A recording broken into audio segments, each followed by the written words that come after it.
Mungkin ini pertemuan pertama kita ya di mata kuliah desain grafis, karena minggu lalu kita berhalangan untuk dapat melakukan perkuliahan seperti itu.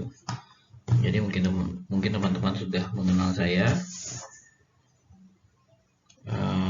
Mungkin juga ada yang belum mengenal saya seperti itu ya. Perkenalkan, nama saya Yeremia Nagatantika. Mungkin teman-teman bisa panggil Pak Yere saja, tidak apa-apa. Dan mata kuliah ini saya ampuh bersama Ibu Kiki. Tetapi mungkin sebagian besar perkuliahan ini akan saya yang menyampaikan dari awal, pertengahan hingga akhirnya, dan Ibu Kiki mungkin sesekali nanti akan masuk gitu, tergantung dengan waktu yang mungkin kapan beliau bisanya seperti itu. Oke, pada pertemuan pertama ini sebenarnya kita akan membicarakan mengenai RPS terlebih dahulu, tetapi nanti RPS-nya akan saya share di grup WhatsApp saja supaya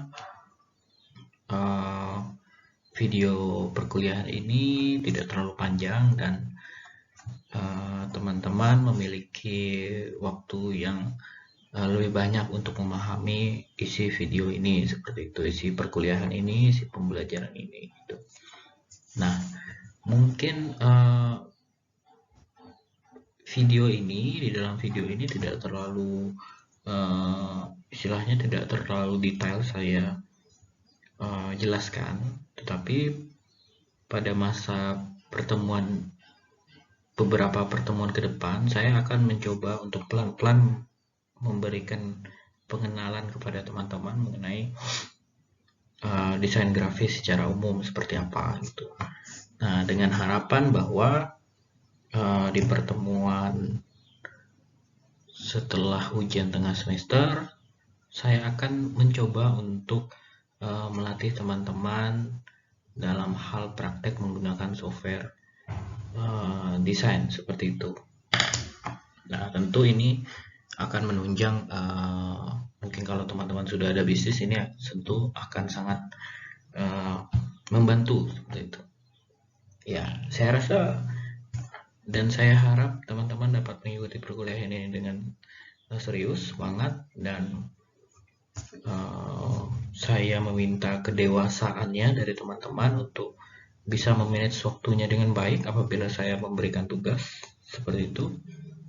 Apabila ada yang kurang jelas, teman-teman bisa tanyakan di WhatsApp group atau di kolom komentar video ini, atau mungkin teman-teman ingin bertanya secara pribadi, silakan, tetapi saya mohon teman-teman memperhatikan etika dalam berkomunikasi, tidak hanya kepada saya tetapi kepada seluruh dosen yang ada seperti itu.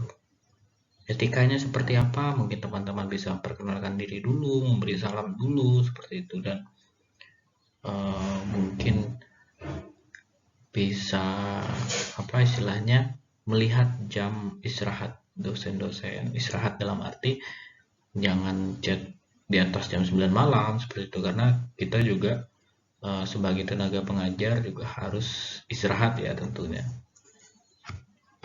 Ya, tidak membuang-buang waktu, saya akan coba untuk menjelaskan mengenai pengenalan desain grafis secara perlahan kepada teman-teman, karena mungkin ini hal baru, tetapi bukan berarti hal baru tidak dapat dipelajari seperti itu, selama teman-teman memiliki semangat, keseriusan, dan keingintahuan yang kuat terhadap satu bidang ilmu dan berbagai hal gitu. Ya,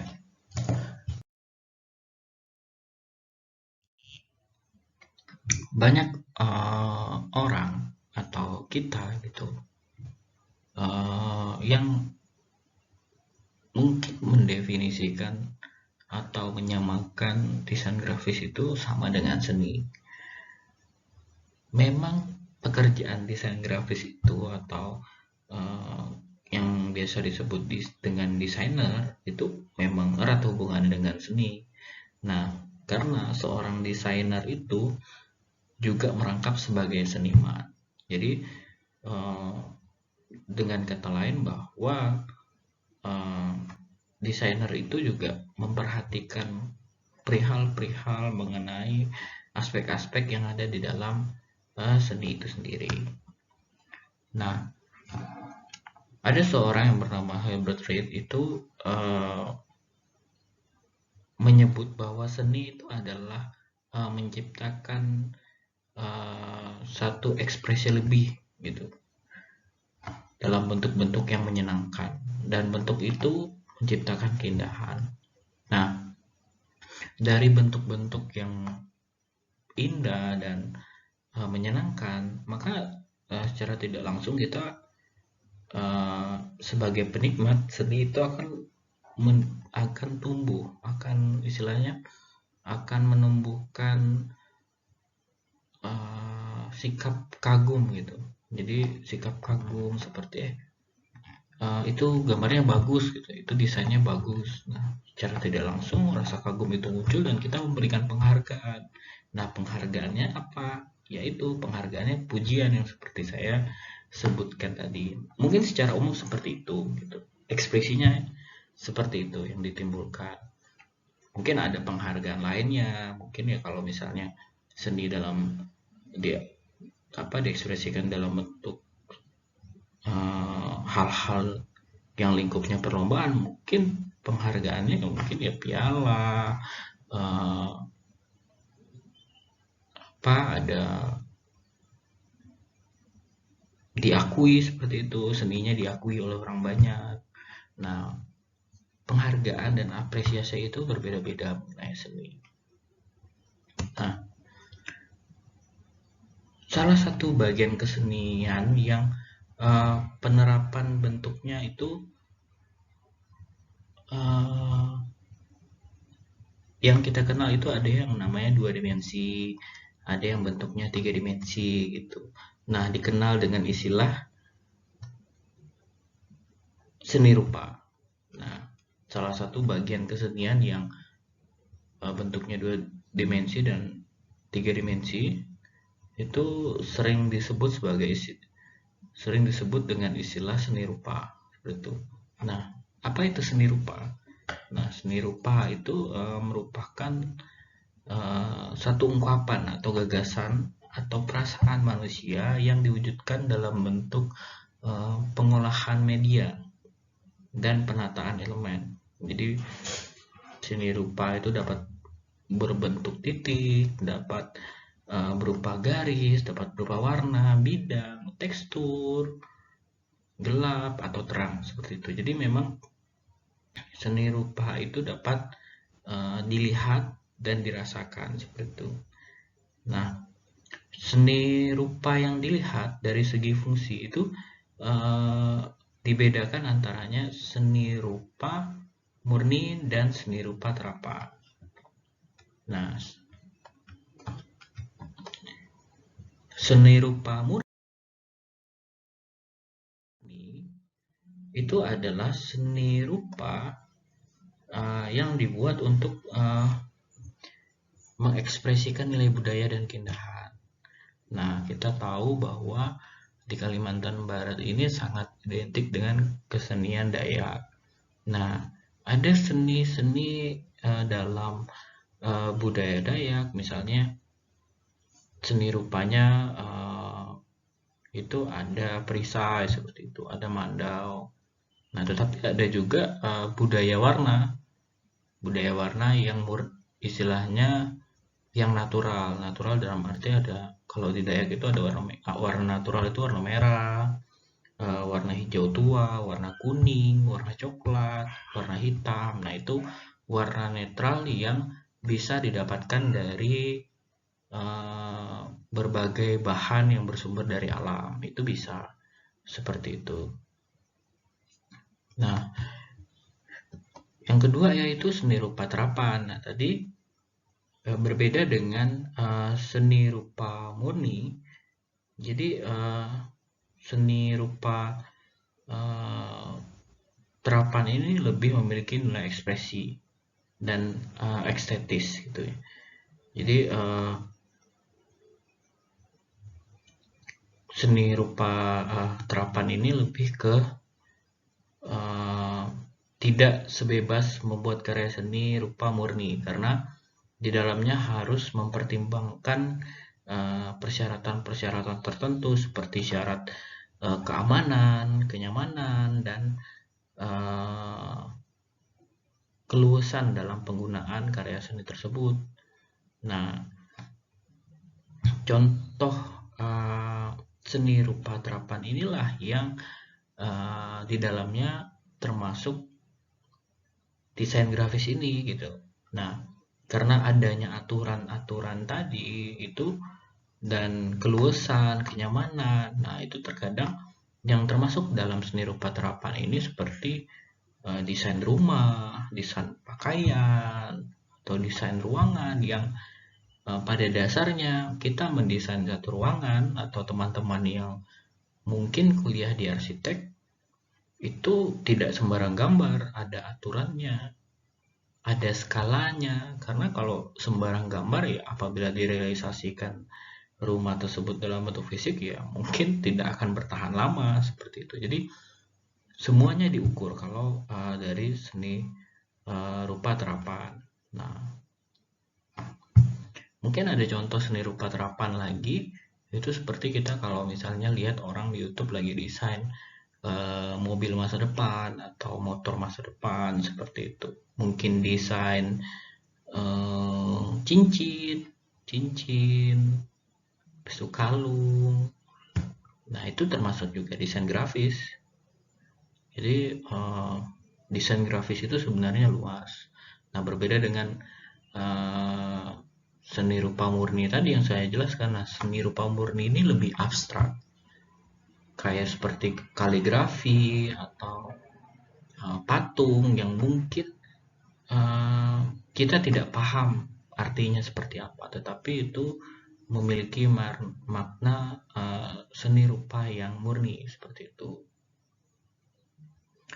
Nah, pada dasarnya sebenarnya memang seni rupa murni dan seni rupa terapan itu adalah semacam satu titik dan titik lainnya, atau mungkin saya bisa umpamakan adalah dua kutub yang berbeda berdasarkan pada konsep penciptaan. Tetapi keduanya adalah seni yang tidak bisa dipisahkan, dan yang satu tak melebihi nilai yang lain pula seperti itu. Jadi semuanya saling melengkapi itu antara seni rupa murni dan seni rupa terapan.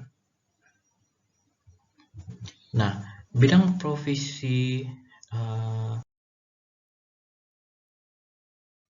desain grafis itu meliputi banyak hal sekali. Nah, dapat kita lihat di gambar ini bahwa desain grafis itu juga sebagai penunjang dalam kegiatan-kegiatan lainnya seperti itu. Misalnya kita mau menerbitkan buku. Nah, tentu teman-teman kalau melihat buku itu ada desainnya kan, ada sampulnya, ada tata letak kolom dan barisnya seperti ini. Itu melibatkan satu kemampuan atau suatu proses yang dinamakan desain grafis. Nah, mungkin teman-teman juga pernah melihat media massa cetak seperti koran gitu. Jadi kalau di koran itu kan di depannya halamannya biasanya nama korannya itu apa gitu. Nah, itu juga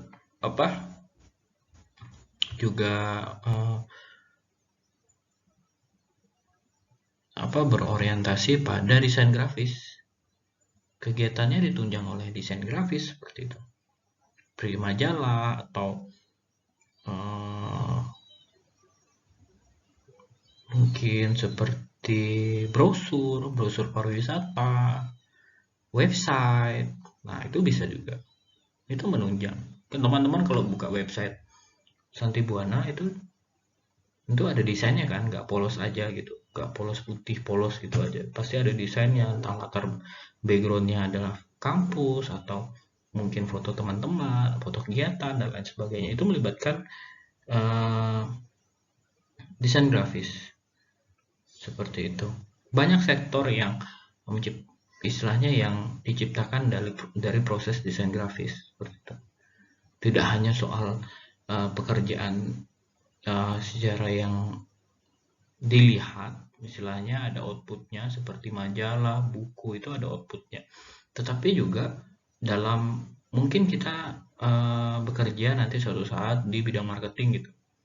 Nah, tentunya kalau kita untuk meyakinkan customer kita atau meyakinkan para investor, kita juga harus istilahnya membuat PowerPoint dengan desain yang bagus, karena kalau tidak desainnya saja tidak bagus, bagaimana seorang investor atau pembeli yakin akan produk-produk kita, karena kita membranding diri kita aja tidak bisa seperti itu. Nah, jadi sebenarnya apa sih desain grafis ini? Seperti itu. Nah, desain grafis ini itu merupakan bagian dari ilmu seni rupa yang dimanfaatkan untuk berkomunikasi. Karena itu ada beberapa hal yang dipersyaratkan bagi yang akan bekerja atau melakukan kegiatan desain grafis. Antara lain yang menyangkut wawasan kita, karena itu bergantung pada desain-desain yang kita bikin. Karena semakin banyak, semakin luas wawasan, tentu referensi desain kita akan semakin luas gitu. Yang kedua, keterampilan. Nah, keterampilan ini dalam hal bagaimana kita istilahnya merancang satu desain yang dapat diterima gitu. Kepekaan. Nah, misalnya kepekaan. Jadi di desain itu juga ada rasanya seperti apa. Jadi tidak hanya membuat desain tetapi tanpa maksud sama sekali. Tentu desain itu ada maksud di dalamnya seperti itu. Jadi tidak hanya asal gambar.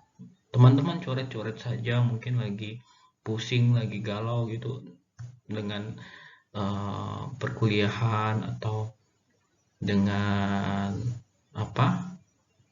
permasalahan pertemanan seperti itu. Teman-teman coret-coret saja itu punya arti kan. Artinya apa? Oh, saya waktu coret-coret ini itu hati saya atau perasaan saya rasanya sedang seperti ini gitu. Nah, itu adalah arti. Nah, dalam bidang desain grafis juga teman-teman juga pasti dituntut kreativitas. Selain wawasan, keterampilan, kepekaan, teman-teman juga dituntut untuk memiliki kreativitas. Nah, tentu di dalam bidang desain grafis ini kita istilahnya dituntut untuk memiliki kompetensi dasar gitu. Misalnya sebelum memulai kita tentu harus memiliki kompetensi dasar di bidang desain grafis. Nah, yang pertama adalah sikap kerja atau attitude. Nah, ini yang pertama tentu yang paling penting ya, karena kita bekerja di bidang desain grafis atau kita melakukan desain itu kita membutuhkan kesadaran yang penuh gitu atas kerja kita. Bagaimana hasil desain kita dapat menghantar satu informasi yang penting. Jadi yang saya bilang itu tidak hanya membuat desain gitu, tetapi juga desain itu dapat menghantar informasi yang sedang ingin kita sampaikan. Nah, pada tingkat desainer pemula atau desain grafis pemula, saya sebut desainer saja karena agar lebih mudah memahaminya, desainer itu orang yang melakukan kegiatan desain grafis. Nah, pada tingkat pemula, seorang desainer itu telah disadarkan akan tugasnya yang penting mengenai informatif yang disampaikan melalui desain gitu. Nah, tentu informatif yang disampaikan melalui desain ini harus memiliki istilahnya kita diwajibkan untuk memiliki satu pengetahuan tentang cara berkomunikasi yang baik gitu. Karena kalau kita salah-salah desain mungkin artinya akan salah diartikan oleh orang yang melihat desain kita, walaupun pada dasarnya kita tidak bermaksud untuk menyampaikan informasi yang keliru gitu. Nah, tentu sikap kerja ini dapat disimpulkan bahwa sikap kerja ini harus dimiliki oleh desainer pemula dengan mempertimbangkan pertama adalah pesan yang disampaikannya. Yang kedua, kepada siapa pesan itu akan disampaikan melalui desain yang dibuat. Seperti itu. Dan mungkin sasarannya seperti apa gitu. Apa yang diharapkan setelah mendapatkan informasi. Nah, teman-teman membuat desain itu terus diberikan kepada si penikmat atau masyarakat atau teman-teman Anda. Nah, apa harapan teman-teman? Nah, mungkin harapan saya mungkin setelah desain saya dilihat gitu, teman-teman saya yang melihat desain saya akan sadar bahwa pentingnya kita untuk melindungi hutan seperti itu. Nah, itu pesan-pesan seperti itu yang secara tidak langsung istilahnya muncul dari sikap kerja kita yang baik. Yang kompetensi kedua yaitu pengetahuan, keterampilan, dan kepekaan. Nah, dalam bidang desain grafis, beberapa pengetahuan dasar kesenirupaan umum itu dan keterampilan itu perlu diperoleh sebelum terjun ke lapangan. Jadi hal ini itu untuk menyamakan persepsi antara desain yang dibuat dan pengetahuan yang dimiliki seperti itu. Nah, yang pertama mungkin meliputi pengetahuan mengenai unsur rupa seperti itu.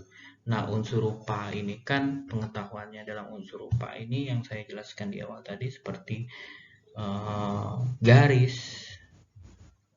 Nah, teman-teman juga harus paham garis, cuma tidak hanya garis itu banyak, ada yang bergelombang, itu juga garis karena tidak putus. Ada bidang. Nah, bidang ini seperti bangunan ruang. Ada bentuknya oval, bulat, segitiga, seperti itu. Mungkin ada tekstur. Nah, tekstur ini mungkin ada gradasi seperti teman-teman mungkin pegang baju, itu ada teksturnya karena baju terbuat dari istilahnya kumpulan benang-benang. Kain yang diciptakan dari kumpulan benang-benang. Nah, itu ada teksturnya. Kalau kita perhatikan itu ada tekstur jahitannya seperti itu.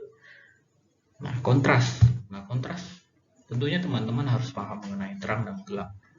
Terang dan gelap dalam arti teman-teman mungkin bisa searching di YouTube mengenai kontras ini identik dengan terang dan gelap. Karena tidak mungkin dalam satu bidang teman-teman hanya menggambar hitam semua. Pasti harus ada tekstur, harus ada kontrasnya seperti apa. Kontras dalam arti misalnya teman-teman gambar gunung gitu. Kalau kita dulu waktu di sekolah dasar mungkin hobinya gambar itu ya. Nanti ada sawah, ada rumah, terus ada matahari, ada burung yang lagi terbang gitu. Ada petaninya. Nah, itu kontras itu harus teman-teman pahami. Mungkin kontrasnya gunungnya akan teman-teman warnai hitam, sawahnya akan lebih terang, teman-teman warnai warna hijau, rumah mungkin supaya agak terang, teman-teman warnai ungu atau biru, seperti itu. Jadi itu yang harus teman-teman pahami, seperti itu, untuk perihal pengetahuan, keterampilan, dan kepekaan.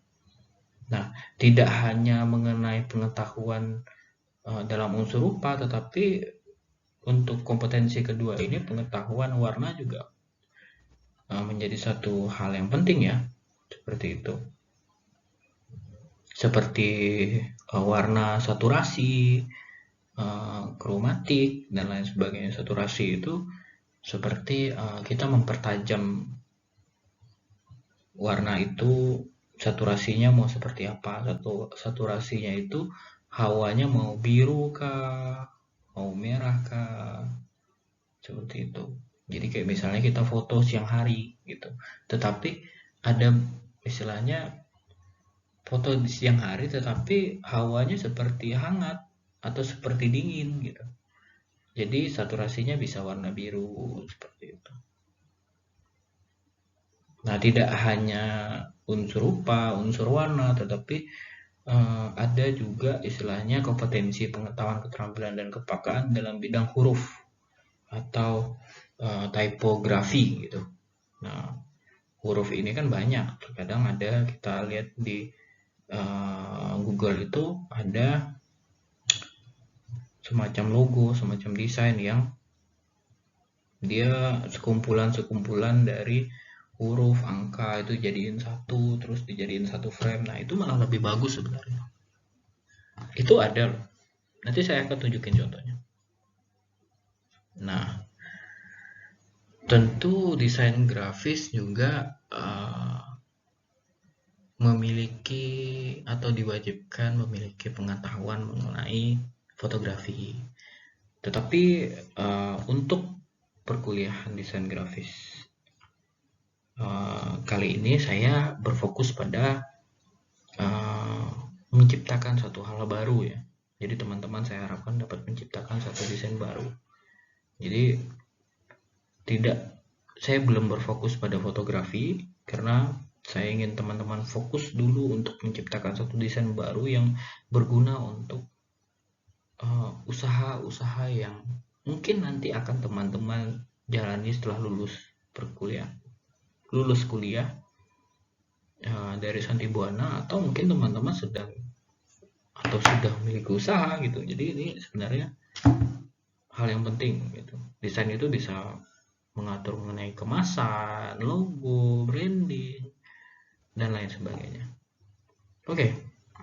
Yang ketiga adalah kreativitas. Kompetensi desain bagi seorang desainer yang ketiga itu kreativitas.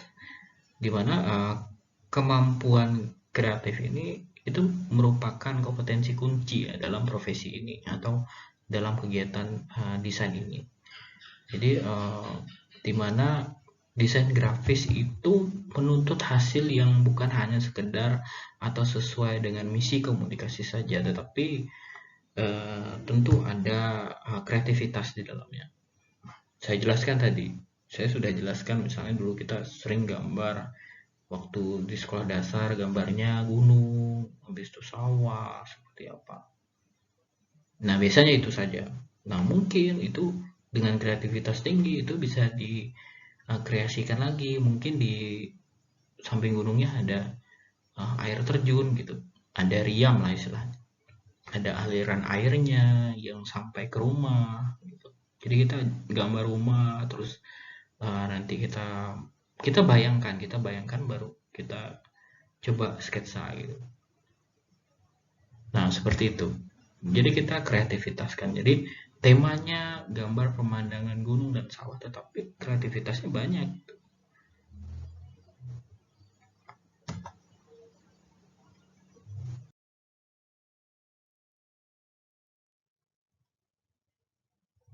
Ya,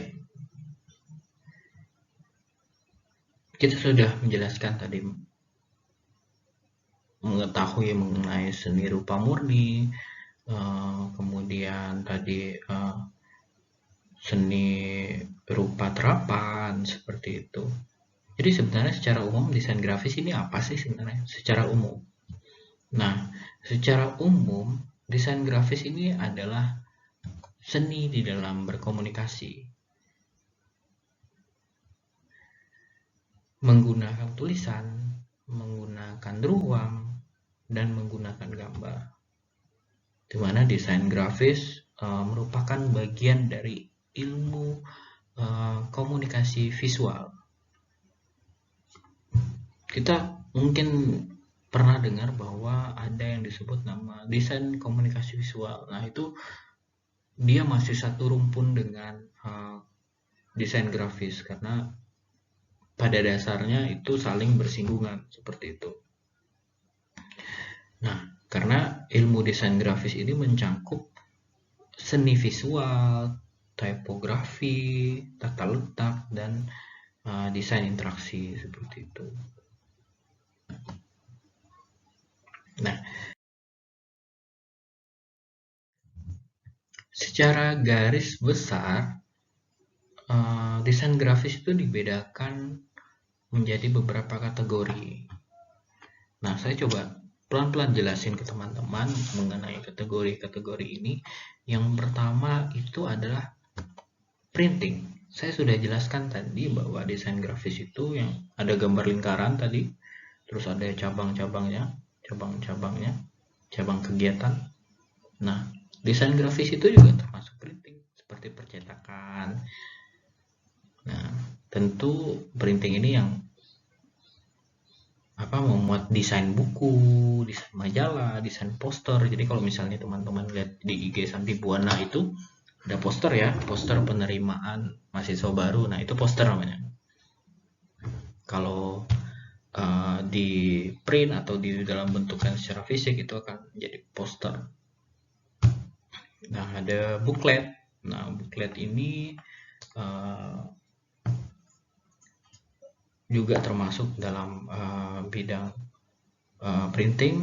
Ada leaflet, ada flyer. Nah, flyer itu kayak misalnya teman-teman mungkin pernah dikasih atau ketemu di jalan sama orang-orang yang kasih brosur kecil. Nah, itu namanya flyer. Itu. Terus ada pamflet, ada perikanan, dan publikasi lainnya sejenis seperti itu. Mungkin ada baliho besar itu. Nah, itu masih termasuk dalam bidang printing. Mungkin lebih dikenal pada saat ini itu adalah digital printing seperti itu. Yang kedua itu kategori desain grafis web design. Nah, ini lebih sulit lagi menurut saya mendesain web gitu. Jadi teman-teman sudah buka website Santi Buana mungkin, atau teman-teman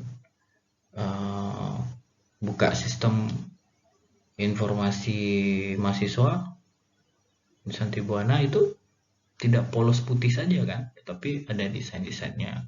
Entah itu ada tulisan Santi Buana, ada logo Santi Buana, mungkin ada link-link di atasnya, ada link apa, ada menu apa gitu. Nah, itu termasuk dalam desain grafis seperti itu. Bagaimana seorang desainer itu mendesain halaman web. Harapannya adalah halaman web itu dapat digunakan secara baik dan dilihat lebih interaktif gitu. Jadi kadang-kadang di bawah desain web, di bawah halaman web itu kan ada, kalau di Santi Buana ada alamat, ada nomor telepon, ada link untuk download dan lain sebagainya. Mungkin ada berita-berita. Nah, itu termasuk desain web. Yang ketiga kategori desain grafis film. Nah, film ini mungkin dekat ya dengan kita karena sebagian besar kita tentu sudah pernah menonton film di televisi atau di bioskop, atau mungkin di rumah telepon istilahnya menonton TV bersama keluarga seperti itu. Nah, itu juga termasuk desain grafis karena bagaimana channel-channel televisi yang ada di Indonesia itu menampilkan satu gambaran secara komersil. Nah, itu tentu didesain ya. Nah, di lain sisi mungkin kita dulu waktu kecil nontonnya kartun. Nah, kartun itu bikin filmnya nggak mudah. Menggerakkan satu gambar di kartun itu perlu istilahnya kerja keras gitu. Jadi yang bikin film kartun itu memang lama karena mereka harus menggambar di kertas. Jadi mereka harus misalnya film Doraemon. Jadi mereka harus gambar dulu Doraemon itu di kertas secara visual gerakannya. Nah, nanti hasil sketsa gambaran Doraemon itu akan dipindahkan ke komputer melalui banyak medianya. Mungkin yang paling mudah sekarang medianya pakai scanner. Nah, scanner di printing itu nanti desain teman-teman secara manual itu di scan, terus nanti pindah ke komputer hasil scannya. Nah, setelah pindah hasil scannya ke komputer itu bisa diberi warna. Kita kasih warna itu di komputer gitu. Nah, mungkin itu komputer konvensional, tapi sekarang itu ada komputer desain namanya. Komputer desain itu hasil scan nanti kita bisa gambar sendiri pakai pulpen. Tentunya pulpennya virtual ya, maksudnya virtual dalam arti pulpen yang khusus untuk komputer desain yang touchscreen gitu, yang layar sentuh seperti itu. Nah, yang kategori desain grafis yang keempat itu adalah environmental graphic design. Nah, ini itu seperti desain industri gitu. Logo, branding, iklan, company profile. Company profile ini profil company ya. Kalau kita buka website atau melihat iklan mengenai satu perusahaan, nah itu yang dinamakan sebagai company profile dan lainnya. Banyak lagi sih sebenarnya, tetapi lebih identik dengan logo. Nah, logo yang mencerminkan industri tempat dia berbisnis. Nah, ini yang saya harapkan dari teman-teman nantinya. Teman-teman saya coba ajarkan untuk membranding produk teman-teman melalui desain grafis. Nah, tentunya masing-masing dari bisnis pasti berbeda-beda gitu. Jadi teman-teman mungkin bisa mendesain logo dalam arti logo banyak ya kegunaannya. Ada untuk kemasan, ada untuk membuat stempel, ada untuk membuat nota, semuanya terikat. Gitu. Jadi notanya nggak cuma polos kayak kita beli nota kosongan gitu ya, nggak kayak gitu. Jadi teman-teman akan terlihat profesional dalam menjalankan bisnis. Yang kelima adalah product design atau desain produk. Nah, kategori desain grafis ini juga meliputi desain produk seperti pemaketan yang saya bilang tadi, kemasan, merchandise, dan lain sebagainya. Nah, merchandise ini seperti tas, tapi logo tasnya itu Santibuana. Itu kita sebut sebagai merchandise Santibuana. Mungkin pulpen, ada pulpen, terus ada tulisan namanya, nama pennya, merek pennya Santibuana. Nah, itu namanya merchandise Santibuana, seperti itu. Jadi membranding, walaupun produknya itu gampang dijumpai di pasar, tapi kita bangga dalam arti itu branding kita pegang itu desain yang kita bikin. Nah, maksudnya itu desain produk itu seperti itu. Oke, setelah kategori desain grafis, mungkin dalam tahap istilahnya perkuliahan pengenalan ini saya ingin menggambarkan sedikit perkembangan desain grafis dari abad ke abad. Jadi secara garis besar saja seperti itu. Sebenarnya sejauh ini desain dari perkembangan desain itu tidak banyak berubah. Tetapi dikarenakan manusia tentu menuntut, istilahnya manusia ini sering merasa tidak puas dengan hasil yang sudah didapatnya, maka kecenderungan desain itu berubah dan terus berubah gitu. Jadi sejak abad ke-15 pada dasarnya masyarakat itu telah meletakkan peranan seni dalam menambah nilai estetika kehidupan mereka seperti itu.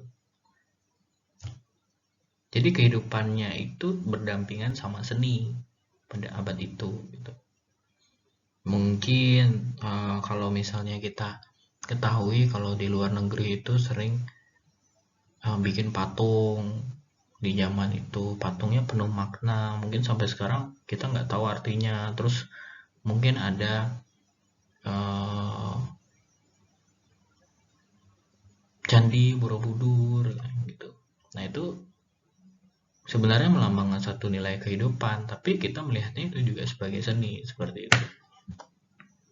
Nah, kemudian pada abad 17 itu ada seseorang bernama Henry Cole menjadi salah istilahnya seseorang yang paling berpengaruh dalam pengenalan mengenai desain di Inggris gitu. Jadi istilahnya dia mengenalkan desain ini di Inggris dan memberitahu ke masyarakat Inggris bahwa desain itu penting gitu, sehingga ia menyelenggarakan satu eksibisi atau satu acara atau satu pagelaran seni gitu, sehingga itu memicu munculnya teknologi industri modern yang saat ini mungkin disebut dengan desain bergaya Victoria. Nah, pada abad ke-18 komunikasi grafis atau komunikasi desain grafis itu menjadi bidang profesi yang berkembang pesat. Tentu dengan istilahnya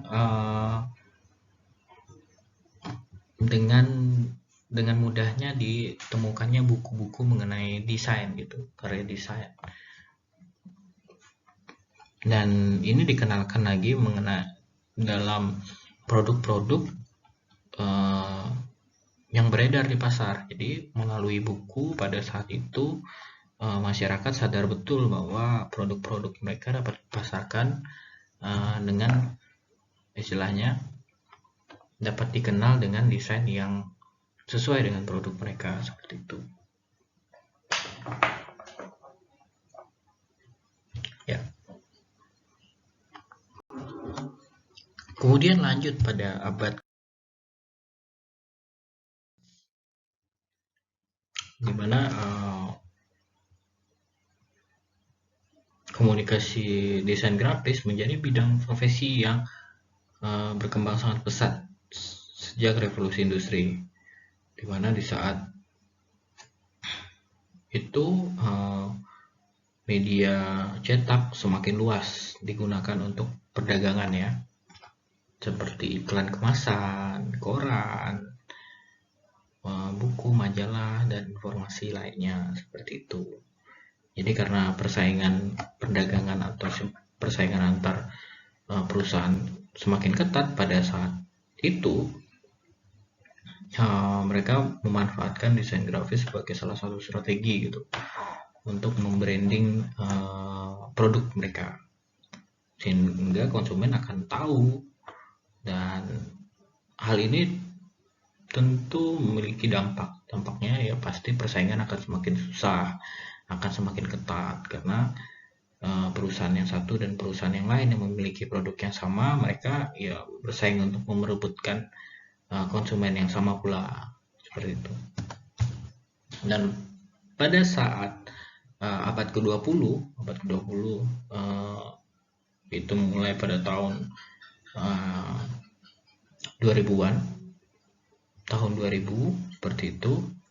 Nah, peranan komunikasi desain grafis itu semakin beragam gitu. Jadi antara lain seperti informasi grafis, pendidikan, gitu. Terus seperti pemantapan identitas. Pemantapan identitas ini seperti logo tadi atau branding gitu. Nah, itu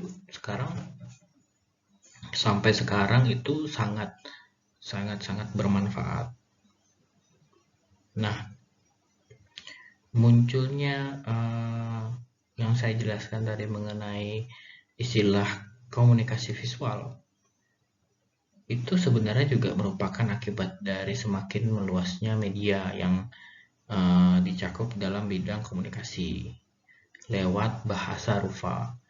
Makanya kita juga sering dengar itu yang dinamakan dengan istilah desain komunikasi visual, yang di dalamnya itu yang saya jelaskan tadi ada gambar yang tadi yang cabangnya banyak, desain grafis di tengah. Nah, itu cabangnya seperti percetakan, film, televisi, web design, habis itu gadget. Nah, gadget itu juga termasuk web design karena di dalamnya ada desain, ada tata letak, ada wallpaper, ada background, seperti itu. Jadi semuanya tidak lepas dari desain grafis. Ada screensaver, banyak ya, seperti itu. Nah, itu ya mungkin yang ada di sekitar kita gitu.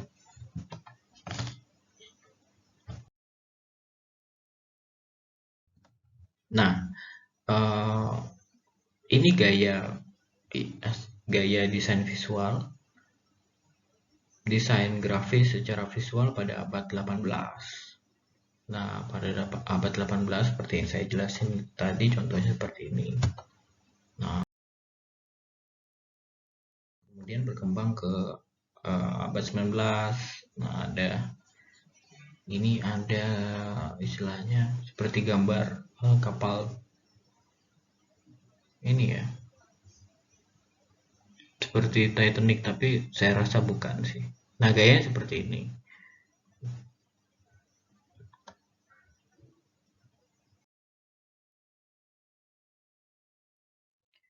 Nah, abad ke-19 pertengahan itu sudah seperti ini. Jadi ini yang dinamakan typography ya. Typography itu kumpulan dari berbagai huruf, kata, angka, seperti itu dijadikan satu frame sehingga membentuk satu desain grafis yang mungkin digemari pada tahun sebelum 2010 itu mungkin trennya kayak gini ya. Jadi banyak mungkin kaos teman-teman itu yang terdiri dari beberapa tulisan di kaosnya, mungkin ada tulisan apa, terus nanti ada ditimpa lagi sama tulisan apa dan lain sebagainya. Mungkin itu trennya pada saat itu.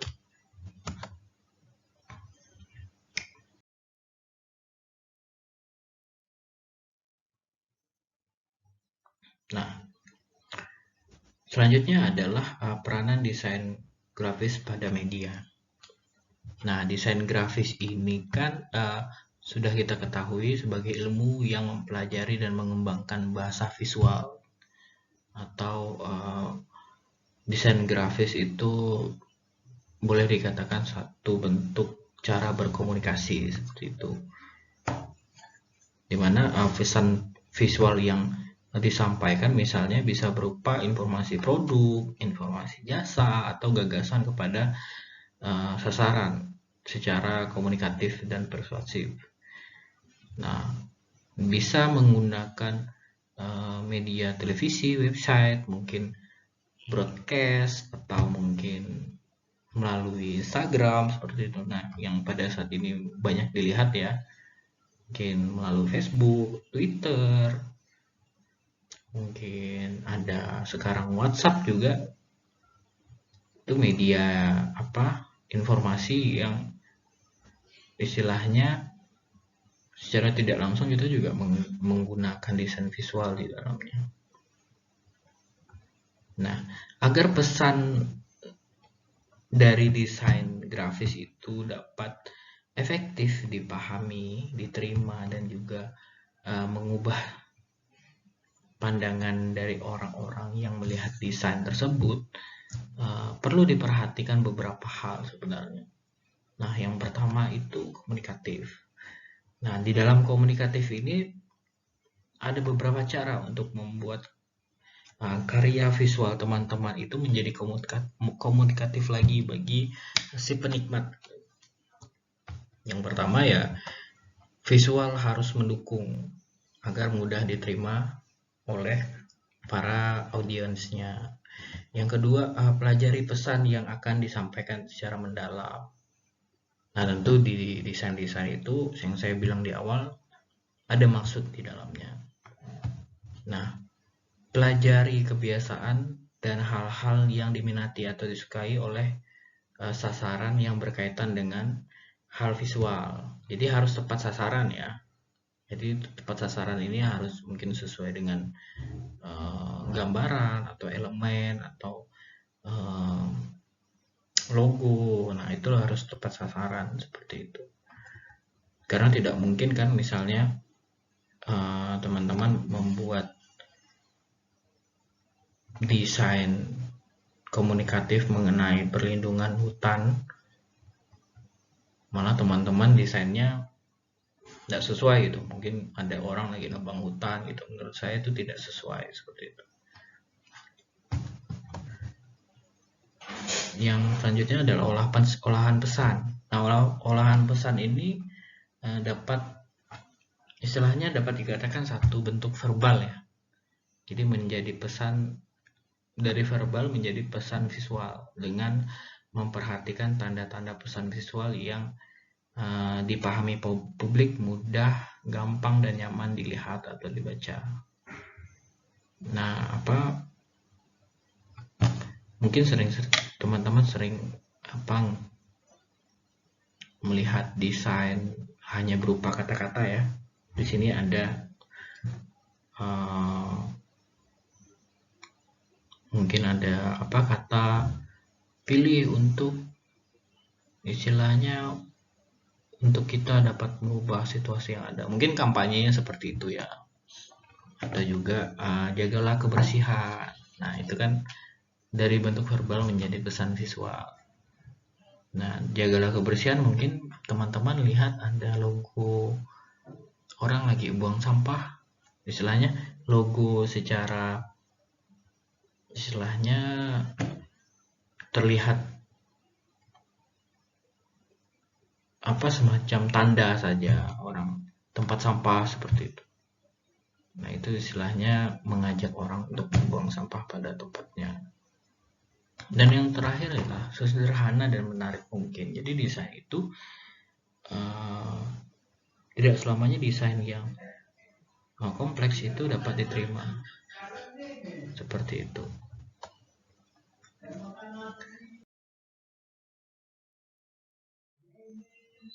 Nah, hal-hal yang perlu diperhatikan lainnya adalah kreatif. Yang pertama itu komunikatif, yang kedua itu kreatif.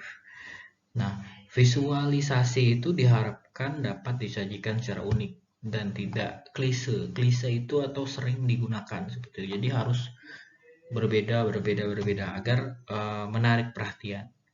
Nah, rancangan desain itu harus berdasarkan garis, objek, huruf, dan layout yang tepat. Karena kalau satu desain itu secara garis, warna, huruf, dan layout yang tidak tepat, maka tidak akan enak untuk dilihat seperti itu. Nah, penjelasan pesan disusun secara sistematis. Dalam hal ini untuk memudahkan alur cerita dan lain sebagainya. Itu sangat diharapkan ya dalam membuat satu desain agar orang yang melihat desain kita jadi lebih istilahnya mengerti maksud dari desain yang kita buat ini gitu. Tentu bersangkutan dengan objek kreatif, dengan warna yang sudah saya jelasin tadi, dengan huruf, jadi harus sesuai dengan penggunaan hurufnya, penggunaan layout, Nah, yang ketiga adalah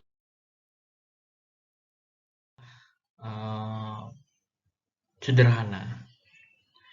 Jadi ada beberapa hal yang penting agar pesan itu dapat disampaikan secara baik dalam bentuk desain grafis itu adalah kesederhanaan.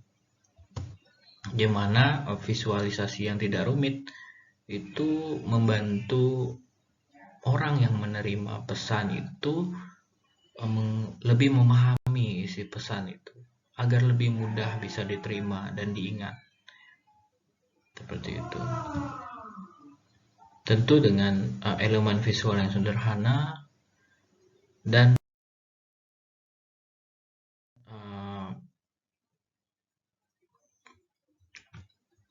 yang lebih sederhana mungkin lebih gampang untuk diingat ya. Gitu. Yang keempat adalah kesatuan atau unity. Jadi hal yang harus diperhatikan lainnya dalam menyampaikan pesan melalui desain grafis yaitu kesatuan. Kesatuan di sini dalam arti penggunaan bahasa visual yang harmonis, utuh, dan senada agar materi pesan itu dapat dipersepsikan secara utuh atau dapat dipersepsikan secara komprehensif gitu, yang menyatu dan harmonis di dalam karya atau desain grafis. Nah, mungkin informasinya itu kesatuan itu seperti yang saya bilang tadi. Jadi di atasnya itu ada logo orang lagi buang sampah pada tempatnya. Terus di bawah ada tulisan. Tulisannya dalam arti gini, buanglah sampah pada tempatnya. Atau kata-katanya mengajak, mari kita buang sampah pada tempatnya. Atau mari buang sampah pada tempat yang sudah disediakan gitu. Banyak hal ya seperti itu. Jadi tidak berlawanan temanya. Nah, ya visual yang harus harmonis agar menciptakan satu informasi yang satu atau utuh, senada agar komprehensif, seperti itu.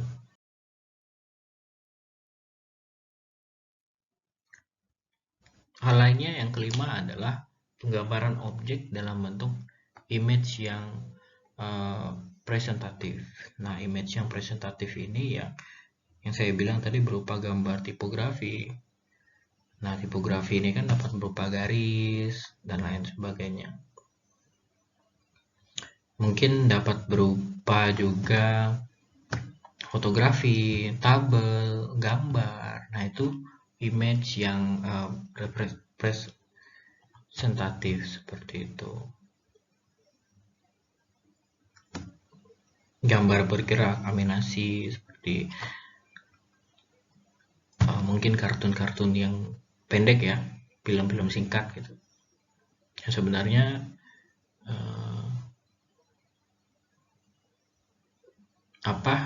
mungkin film singkat atau iklan singkat itu juga mengkomunikasikan bahwa mereka memasarkan satu produk. Tapi saya coba informasikan ke teman-teman.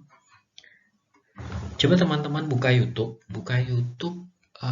terus buka iklan sampo yang diproduksi oleh negara Thailand. Terus coba teman-teman lihat iklan sampo yang ada di Indonesia pada saat ini. Itu jauh berbeda. Saya rasa iklan di Thailand dramanya lebih banyak gitu. Jadi kita yang menikmati itu jadi menikmati satu iklan yang panjang. Yang kita ketahui sekarang di Indonesia mungkin iklannya pendek-pendek saja gitu, mungkin 1 menit gitu. Kalau di Thailand mungkin teman-teman bisa coba searching di YouTube, itu dramanya wah sekali gitu. Jadi mereka niat sekali bikin iklan jadi panjang gitu, alur ceritanya banyak gitu. Padahal produknya cuma satu gitu. Tapi disitulah lihat keunikannya.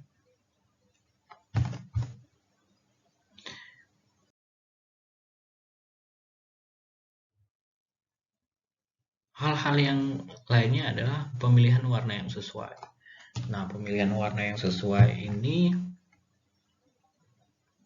tentu tidak bisa disamaratakan karena masing-masing dari penikmat atau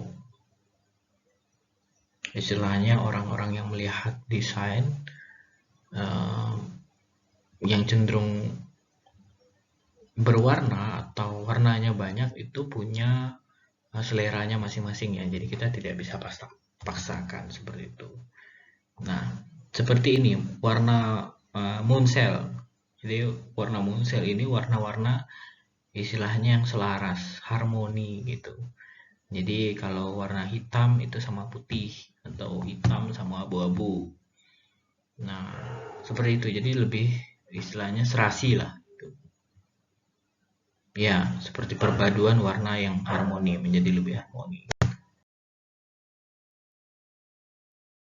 Ya, yang ketujuh adalah tipografi font dan susunan huruf. Nah, ini yang saya berikan gambaran tadi, beberapa kali saya jelaskan ini. Ini mungkin contohnya seperti ini. Jadi tipografi ini seringkali digunakan untuk memvisualisasikan bahasa verbal agar mendukung isi pesan seperti itu. Baik secara fungsi maupun secara psikologi ini sering digunakan ya, seperti itu. Ya, ini yang sudah saya jelaskan, memvisualkan bahasa verbal agar mendukung isi pesan. Ya, permainan keseimbangan dari satu kalimat, ya benar, karena secara fungsi agar bisa terbaca dan karena di dalamnya juga terdapat fungsi secara fisiologis.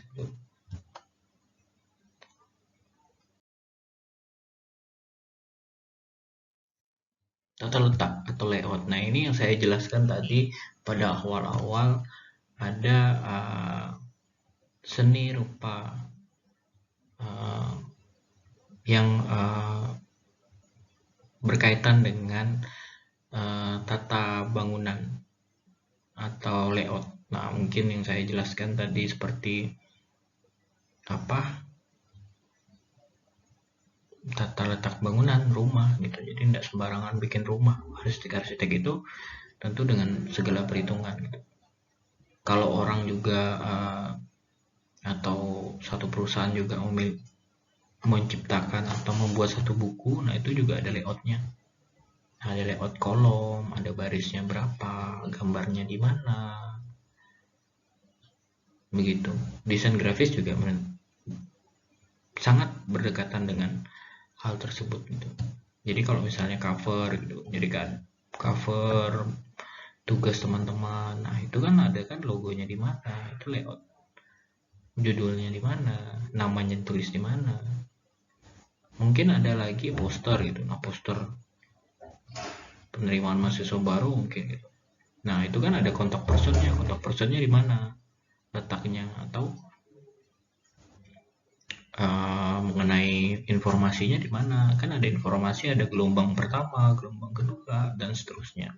Ada mungkin ada persyaratannya di mana gitu. Ada kolomnya, ada layoutnya sendiri seperti itu. Memperjelas hierarki tingkatan itu benar. Perhatikan sasaran terhadap semua unsur yang ditampilkan. Yaitu yang saya bilang tadi. Jadi kalau misalnya layoutnya ada CP, ada kontak person yang bisa dihubungi untuk misalnya satu poster penerimaan mahasiswa baru, dia akan dalam satu kolom gitu, tidak akan banyak. Masa di atas ada CP, di bawahnya ada CP lagi. Jadi harus tepat sasaran. Jadi kalau misalnya kita baca poster atau kita lihat poster gitu, jadi kita fokus untuk kontak personnya cuma satu, tidak cuma ini kok ada dua gitu, kok di bawah ada, di atas ada gitu, kan jadi rame ya, jadi nggak tepat sasaran gitu. Jadi si orang yang melihat bakal bingung, ini desainnya begini, informasinya sebenarnya sudah lebih gitu. Cukup dengan satu posisi saja informasinya sudah dapat, tidak harus dengan banyak sasaran dalam memberikan informasi.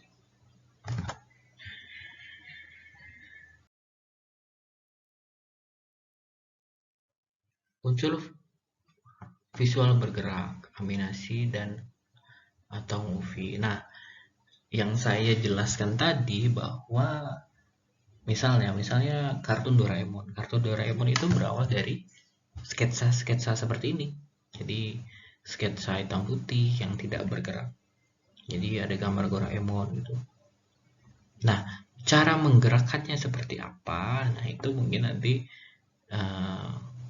teman-teman bisa lihat di YouTube gitu, karena kita tidak akan mempelajari hal itu. Tetapi gambarannya adalah setelah sketsa seperti ini dibikin, nanti sketsa ini akan dipindahkan di komputer, seperti yang saya sudah jelaskan tadi. Nah, kalau misalnya sekarang itu modern ya, modern dalam arti media untuk memindahkannya banyak, tetapi yang paling simpel adalah menggunakan scanner printer. Jadi apa yang kita gambar, kita scan, terus nanti kita pindahkan di Photoshop atau di Corel Draw atau di Paint supaya bisa diberikan warna. Nah, warna ini agak sulit sebenarnya untuk menggunakan mouse, maka atau menggunakan keyboard atau menggunakan kode warna itu agak sulit. Jadi akan lebih mudah mungkin pada saat ini menggunakan pensil ya. Pensil dalam arti di sini pensil desain yang bisa terhubung langsung dengan media komputer atau PC secara touchscreen. Itu mungkin akan jauh lebih mudah. Ya, dibuat sebagai daya tarik di media itu tentu storyboard yang merupakan acuan beberapa gambar untuk panduan proses syuting. Nah, itu yang saya bilang tadi. Nah, jadi membuat film Doraemon satu episode itu tidak mudah ya. Jadi mereka harus gambar banyak. Misalnya Doraemon lagi jalan sama Nobita gitu. Nah, itu digambarin, terus di scene berikutnya, di gambar berikutnya si Doraemon sama Nobita pergi ke rumahnya Giant belanja gitu. Nah, itu digambarin tuh rumahnya Giant, ada Giantnya gitu. Nanti itu dalam sketsa seperti itu nanti mereka bikin bergerak. Jadi ada animasinya seperti itu. Acuan beberapa gambar untuk proses syuting yang ini saya jelaskan tadi.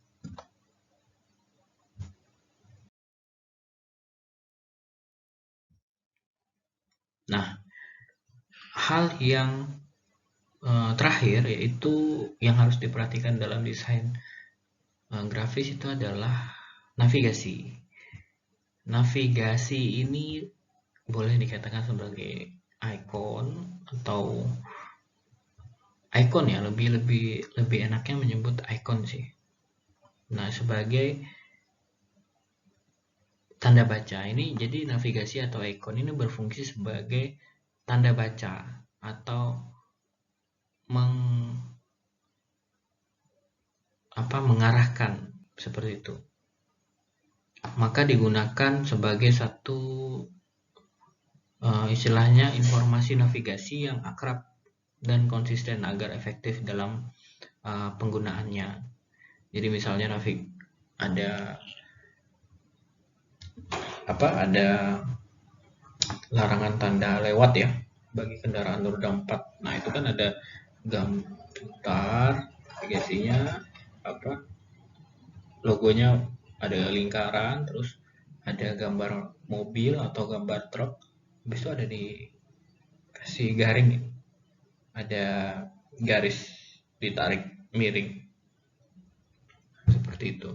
Nah, misalnya kalau sebagai contoh yang kita lihat di PowerPoint ini itu ada kalender ya, jadi teman-teman di handphone teman-teman juga itu logo kalender ya, kalender gitu, itu menandakan bahwa navigasi, kalau teman-teman mau lihat kalender mungkin untuk beberapa tahun ke depan, teman-teman carinya bisa di situ gitu.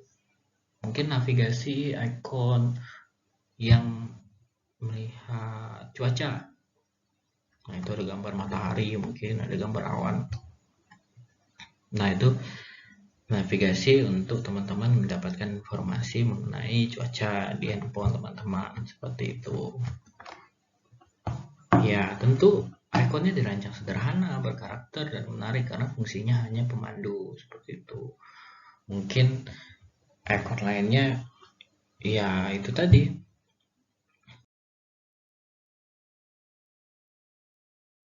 bisa berupa tanda baca seperti tanda seru, atau ada logo musik, bahwa itu menavigasi teman-teman. Kalau teman-teman mau dengerin musik di handphone teman-teman bisa klik itu. Ya, mungkin itu saja pertemuan kita hari ini mengenai desain grafis. Ini masih materi pengenalan ya. Saya harap teman-teman bisa tertarik untuk istilahnya tertarik untuk memulai mencoba gimana sih desain grafis itu gitu. Karena apabila teman-teman tertarik, maka teman-teman juga pasti akan semangat mengikuti kuliah ini. Saya harap begitu ya, karena saya ingin berbagi ke teman-teman. Dalam arti berbagi di sini adalah saya ingin mencoba mengarahkan teman-teman untuk membranding apa yang teman-teman punya gitu.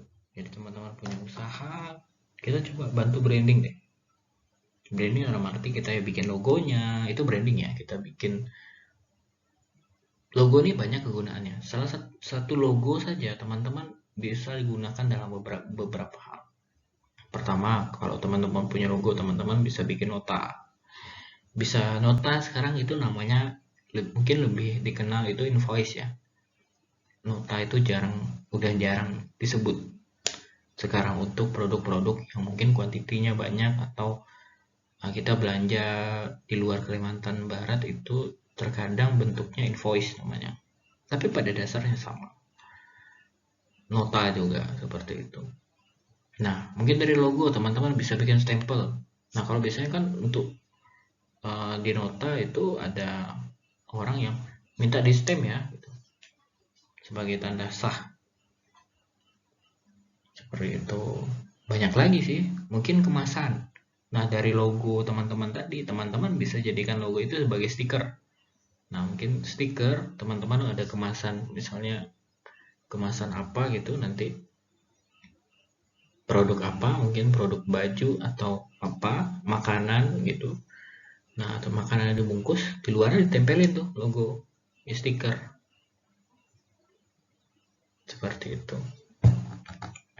Banyak lagi ya, sebenarnya banyak lagi. Teman-teman bisa bikin kartu hama dari sebuah logo saja, itu bisa membranding teman-teman. Maksudnya istilahnya membuat bisnis teman-teman menjadi terlihat lebih profesional gitu. Ya, mungkin itu saja dari saya. Untuk tugas nanti saya akan informasikan di WhatsApp grup ya mengenai tugas. Dan saya paham sekali mengenai situasi teman-teman, mungkin keterbatasan sinyal atau kuota yang terbatas gitu. Jadi untuk video pembelajaran ini saya berikan kesempatan teman-teman 1 minggu untuk melihatnya. Jadi saya menyesuaikan waktu teman-teman saja. Jadi teman-teman tidak harus melihat video ini pada saat waktu perkuliahan, tidak harus. Jadi menyesuaikan saja waktu teman-teman, kapan teman-teman bisa mendapatkan sinyal yang bagus, atau kapan teman-teman tidak sibuk, kapan teman-teman bisa santai untuk mendengarkan perkuliahan saya. Saya kasih waktu 1 minggu. Nah, kemudian perihal absen. Jadi saya minta teman-teman untuk absen di kolom komentar. Tuliskan nama teman-teman. Di situ nama mungkin strip hadir gitu. Tetapi tidak hanya absen menuliskan nama. Nah, saya minta teman-teman absen itu harus sekaligus minimal mengajukan 1 pertanyaan di kolom komentar. Jadi teman-teman absen sekalian nanya 1 pertanyaan yang berkaitan sama pertemuan kita kali ini.